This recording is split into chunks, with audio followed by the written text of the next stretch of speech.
All right. Bonjour tout le monde. Je m'appelle Tecate, and that's literally all the French I know. Hey. Still better than my English. But welcome. I am Tecate. I'm from Las Vegas, and thanks to the generosity of Super Mega Dave here, I was able to crash at his place last night, and we get to go to the Canadians game tonight. It's gonna be awesome. So Yeah, yesterday at the Caesar Palace, the odds were 30-1 in your favor. So nice. So Vegas Golden Knights are gonna win the Stanley Cup, I guess. But anyway. So I'm going to be running Super Mario Brothers: The Lost Levels. I actually hold the I just muted your mic after what you just said. You're in Montreal, man. Longueuil is Montreal. Oh yeah. Just kidding. I love you. We're in the general vicinity of maybe Montreal. Yeah, it's all good. It's all good. At least you guys will probably make the playoffs. That's right. But yeah, so I hold the 90% world record in this, but I play it on keyboard and emulators. So once again, this is going to be an adventure on the console, but it's a lot of fun. It's a very, very treacherous, probably the most difficult 2D Mario run. So real quick, my couch, you want to introduce yourselves? Yeah, I'm Super Mega Dave. You just saw me like 5 minutes ago. And I'm Super Big Game Art, and I'm always there when there is a Super Mario game. And of course, we have the wonderful Queen Anne dressed up in the Mario costume. So hands together for my couch. So we're going to get started here, and I'm going to get going in 5, 4, 3, 2, 1, go. All right, good luck, good luck. So Super Mario Brothers 2, the Japanese version, it never came out here in North America because it's really difficult. Did you try it, Kmart? Did you Actually, try it this didn't game? come out in North America. Yeah, with Lost Levels on the Super Mario All-Star. So this is where we discovered this game, but in '86, if I recall, it was released in Japan, and the Japanese were ahead of their time, and instead we got like Super Mario Brothers 2 USA, the one that we know. 1 year later, actually, there's two reasons why we don't have this game is because it's too hard for, and we are in economical crisis at the time. So Nintendo didn't take the chance to sell a too hard game for North Americans. Because we're just, Baka Gaijins and we suck because, But that's pretty much what it is. So what they did instead is they released a ROM hack of Doki Doki Panic on this side of the pond. Yeah, and on the ROM hack they put a run button too. There you go. Which changed the game entirely. Yep. So any percent route, Tecate is going to do a warp here in 1-2, probably one of the hardest warp zone, because if you die, you start back at the beginning of the level, so there's no checkpoint in this warp zone. Usually here in the world record route, you go through the wall. Yeah, you actually clip through the wall here, and there's a setup that makes it really easy to clip through the wall. I mean, I wouldn't say really easy, it's still difficult, but speedrun viable for real-time players, but it's not marathon safe, as Dave was saying, because if you fall in the water there, if you miss the wall clip and fall in the water, you go back to the very beginning of 1-2. All right, we didn't see it, but he did a little slowdown. The Lakitu is shooting spikies. So here, Lost Level is pretty technical. There are like these left and right inputs, like letting go B, letting go A. It's really tight for the inputs, and especially since we're running small only in this category. So one mistake and it can ruin the run. And I can talk about that in various NoReset marathons.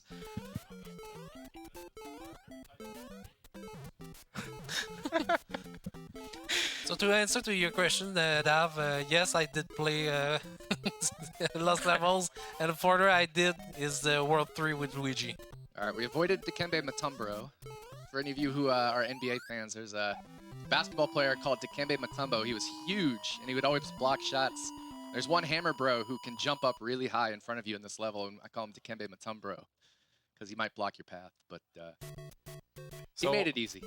Incoming is an infamous level 4-3. We're gonna see like bullet bills, and it's frame rule based, and depending on the pattern that you get, you might. Oh, okay, that was a tight one. So there's this one and this one right there. It can be a low potoboo, and when you jump, you can jump literally in the potoboo and die instantly. So this is a really RNG heavy level for that. And we got good RNG, thankfully. And 4-4, the ending is pretty much the same. Bowser is shooting fire breaths, and you have a potoboo that can be low or high. So these two levels are probably where you reset the most in this run, if you're not going for the wall clip in 1-2. Oh, Oh. gotta wait. Gonna make it a little bit more interesting.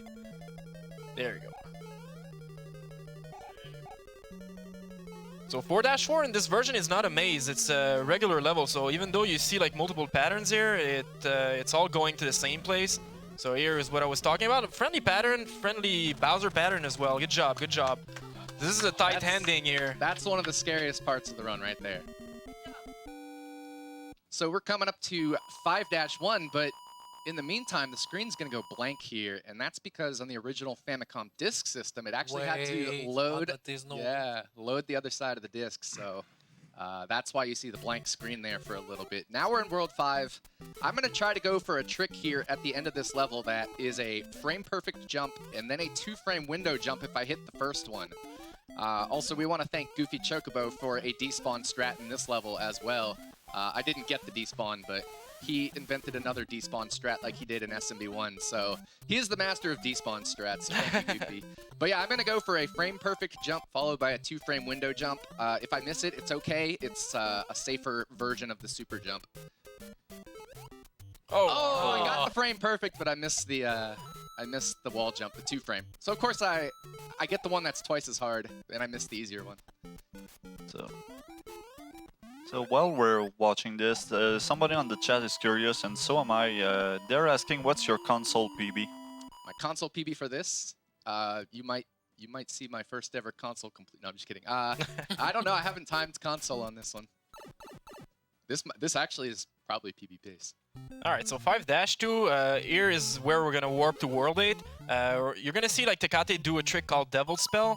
In this game, they introduced the upside down pipes, and especially like 4-2 in. Oh, all right. Like 4-2 in Mario Brothers 1, you're gonna do a wrong warp here. So by clipping through the pipe, you're gonna see it like by clipping through the pipe, you get inside, and by mashing A, you can get like above the piranha plant and press down to warp to the warp zone. It's a pretty interesting trick. If I can get it. Yeah, it's tight. There it is. There you go. All right, that was nice. But unlike 4-2, the warp zone here is after this. So if you don't want to go for it, or you try like multiple times, you can just go get the vine. It's the next screen. So 8-1, a tough level. You're gonna see like 2 Hammer Bro coming. Nice strat, Tecate. I showed it to him earlier. Brag. So you're gonna see like 2 Hammer Bros coming. These two can be really a pain, especially this one. Oh, all right, it was a friendly pattern. It got down. That bro was a bro. It was a bro.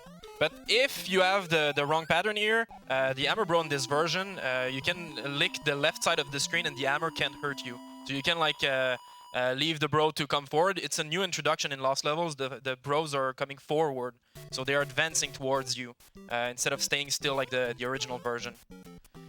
So the exit of this level is hidden. Of course, we're speedrunners. We know exactly where it is. But if you play casual, it can be pretty tough. Look at that. It's a vine. And if you miss the Koopa, you have to loop.